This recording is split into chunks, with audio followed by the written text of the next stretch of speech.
Yo, what is going on? Thanks for checking out Smoking with Bush. Today, I'm about to season up some of these pork ribs, get them seasoned up in the refrigerator. That way I can throw them on the grill in the morning.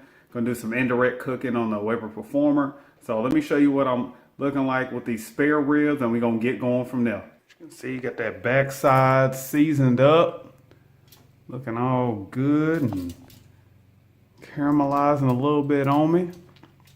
About to do up the other side real quick, get these flipped over. Oh yeah, baby.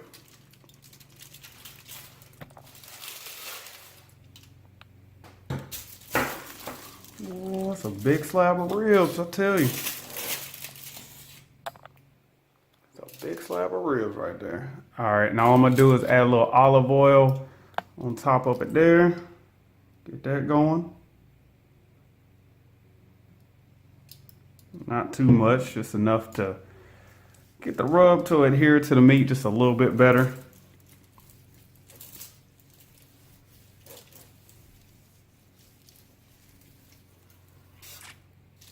And today I got something a little special that I'm going with. Got a little bit of that Bush's barbecue rub, and then I got some of my Maynard's Memphis barbecue rub that I need to use up. So I'm gonna use up the rest of that. And I don't know, not going too heavy, but just doing enough to cover this meat. That's the one thing I like about spare ribs though. A little bit more meat than baby backs in my opinion. I know everyone has their favorites, but me personally, I just want the meat. Got that fat content in there.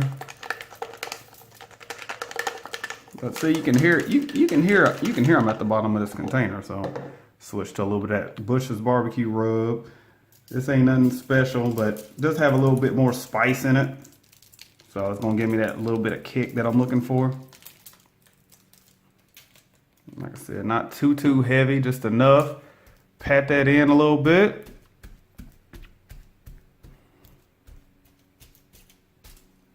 Then I'm gonna let it just kind of sweat for I don't know, about 5 minutes or so. Wrap it into some saran wrap, throw it in the fridge, and then I'll meet you out at the Weber Performer in the morning and we'll get these things smoking.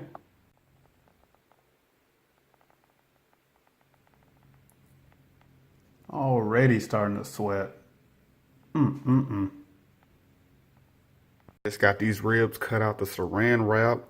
Been having them marinating since last night. So been about 12 hours. Wanted to show them before I took them out to the grill because it's still kind of dark outside. As you can see, it is 7:39 in the morning.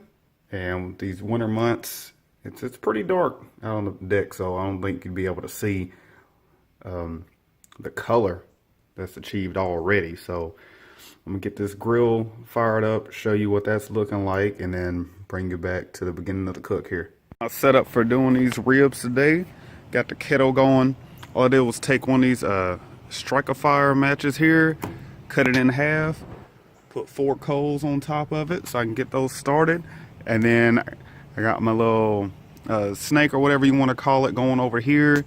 Got some hickory wood that we're gonna smoke with today. Some of the old Kingsford mixed with some new Kingsford briquettes. So I'm gonna light it at this bottom portion here and just let it roll that way. Gonna try to stay around, I don't know, 235, 245, somewhere in that range today. So once these get lit up, I'm gonna go ahead and just throw it on this first wood chunk here, this pretty big one, and just get it going from there. Start it up, and as I was mentioning, I just threw them right on the end here on the front of all these unlit coals to get that going. And they got my ready check hooked up. So I'm gonna go ahead and get this lid closed, let this come up to temp right here. And then, like I said, trying to get around, 235, 245 before we throw the ribs on. So I got my grill up to temp. We sent it 245, 250. So we're gonna try to put this in this area. And I mean, it's a big rack of ribs though, so we'll see. Goodness. All right. I can already hear that sizzle. Oh wow. So note to self, make sure you have enough room for your ribs when you throw them on, because however you put them on the grill, that's how they gonna cook. So since I got this curve in them, when they come off, it is gonna have that curve. So I'm trying to straighten it as much as possible so all the meat cooks evenly, and just get it up against this side so it's not directly over my heat right there. Alright, so we good. Got it on. Throw a little bit more rub on there, and we're gonna get cooking here.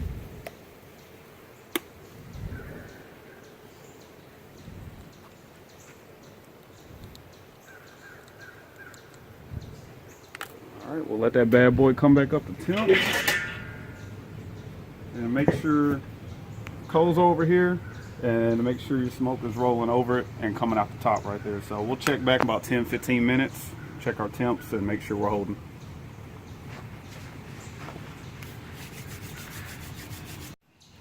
All right, so I'm back out here.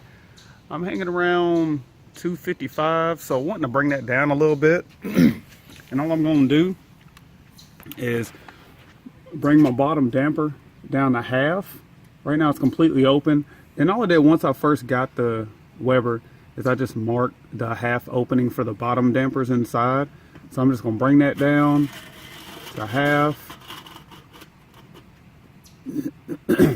And all we'll do from here is, I don't know, give it like 15 minutes or so to try to level out. And then we'll check on the temp from there. Like I said, I'm trying to stay under 245, somewhere between 235, 245. Holding at about 261, 259, somewhere in that range. I did close the bottom vent down to a quarter, but this is about an hour into the cook here. And all I got is a mixture of some cranberry juice and some apple cider vinegar. Just gonna give them a nice little spritz here. Just to keep them moist, you know what I'm saying? And you can see what I was saying with that bend in them now.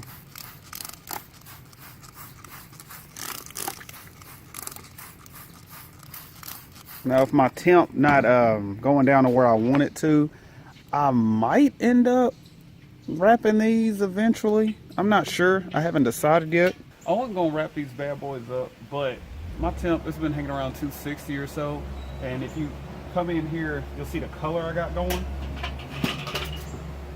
And I really ain't trying to let it get too much darker than that. So I'm gonna go ahead and wrap them up. They've been on about 3 hours right now. Now I was able to get my temp down to like 225. And off a suggestion I received from the wife, I closed down the top vent to about half. So all I'm gonna do from here, just get them moistened up, and then throw them in about 3 layers of foil, get them back on, and just keep on cooking, maybe about 1.5 hours, 2 hours. Check on them, see where we're at then, and then probably take them out the foil and just keep on rolling till they're tender. Well, these ribs been going for about an hour, and I'm just gonna unwrap them out the foil to see about how far they are, and to see if I want to throw them back on the grill for a little bit longer to finish them up.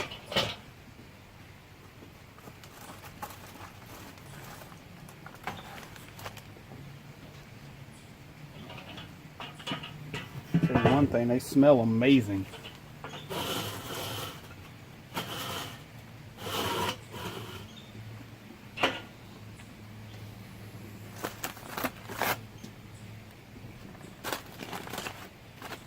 Did 3 wraps of the foil. Oh, we got some liquid escaping on me. That curve is throwing me off. Just feeling that bend in them. Yeah, they probably need to go ahead and come out that foil. Oh yeah. I gotta get you a close up of these bad boys because they are looking amazing. I've never sung on my channel. I need to start singing on my channel. It's only been an hour. Oh, these bad boys are done. Goodness. That bone pulled back. Yeah, I'm glad I checked them after an hour. little bit more done than what I want, but let me show you what I got going here.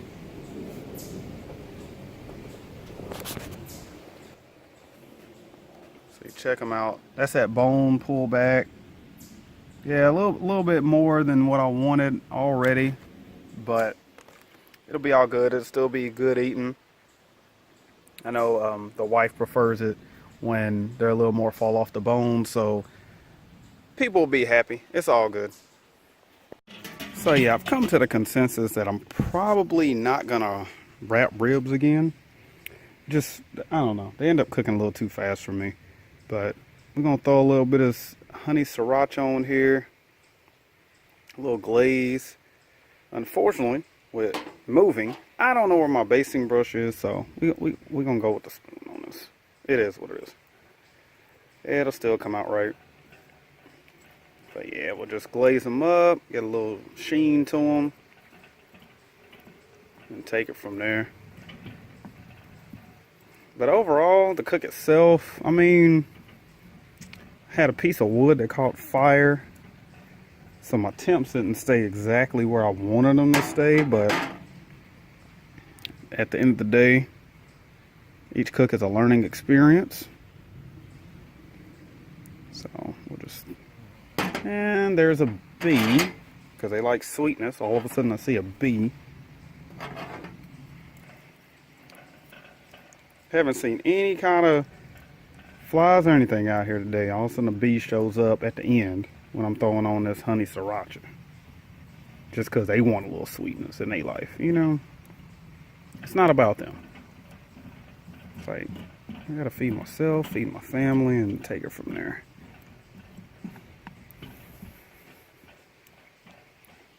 As a matter of fact, I'm just gonna glaze it up just this one time. We'll throw all this honey sriracha on there and get it going from there. See what it's talking about. Alright, I'll catch you when I'm trying one of these bad boys in just a few here. Alright, so got my ribs set up here. About to slice into them. Now the flies want to come out. Now they all over the place. Alright, we'll slice them to the middle here and see what it's talking about. I'll bring you in for a close-up in just a second so we can see how they came out. Like I said, they finished a lot quicker than I wanted them to, but I think it had to do with cooking on that hickory though. That hickory cooks a lot hotter, so we'll see. As I was mentioning, the flavor's definitely there. Definitely not as moist as I would like them, but like I said, I think that had to do with a couple of different things. I cooked with that hickory wood, so my temp was a little higher than what I wanted it to be at. I was cooking more around 255, 260, and I like to stay around 235, 245 when it comes to spare ribs. And then additionally, when I wrapped it, I put a bone down in the aluminum foil. So I don't know if I should have had it meat down maybe to have it kind of base in its own juices, but either way, it's a good tasting rib. The flavor is out of this world. Don't get me wrong, but I would like it just a little bit more moist to it. But either way, fixing me up a plate and get going from there. So thank you for checking me out. Keep on smoking.